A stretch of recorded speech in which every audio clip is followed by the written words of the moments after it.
পূর্ব ঘোষণা ছাড়াই ঢাকা ময়মনসিংহ রুটে সব ধরনের বাস চলাচল বন্ধ রেখেছে মালিক সমিতি।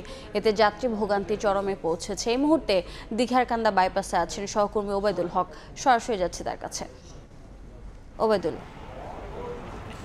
সকাল ৬টা থেকে ময়মনসিংহ বিভাগের সবগুলো জেলা এবং উপজেলা থেকে সব ধরনের বাস চলাচল বন্ধ রয়েছে। ঢাকাগামী যে বাস চলাচল করে সেটি বন্ধ থাকার কারণে মানুষের যে ভোগান্তি সেটি কিন্তু সকাল গড়িয়ে এখন দুপুর পার হয়ে যাচ্ছে। এখনও পর্যন্ত কিন্তু মানুষের সেই ভোগান্তি কিন্তু এখনও পরিলক্ষিত হচ্ছে। তবে এই ভোগান্তি নিরসনে আসলে প্রশাসনের কার্যকর কোনো পদক্ষেপ কিন্তু এখনও পর্যন্ত আসলে দেখা যায়নি। মানুষ বাস না পেয়ে যেভাবে পারছেন সিএনজি, অটোরিকশা, ট্রাক, পিকআপে করে মানুষজন ঢাকার উদ্দেশ্যে বা কর্মস্থলের উদ্দেশ্যে মানুষজন যাওয়ার চেষ্টা করছে। তবে আমি কিছুক্ষণ আগে জেলা প্রশাসকের সঙ্গে কথা বলেছি। তিনি যেমনটি জানিয়েছেন যে তারা পরিবহন নেতাদের সঙ্গে আলোচনা অব্যাহত রাখছেন এবং যাতে করে এই সংকট দ্রুত সমাধান হয়।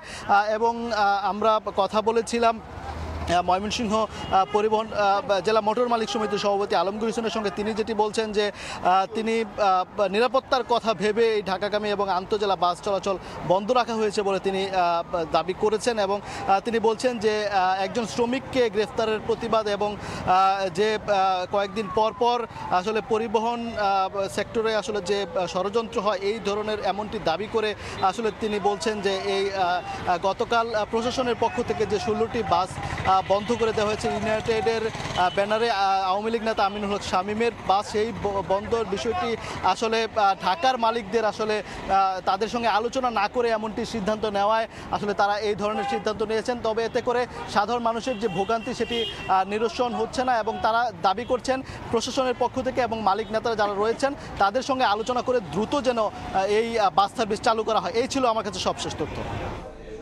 সরাসরি যুক্ত ছিলাম ময়মনসিংহে।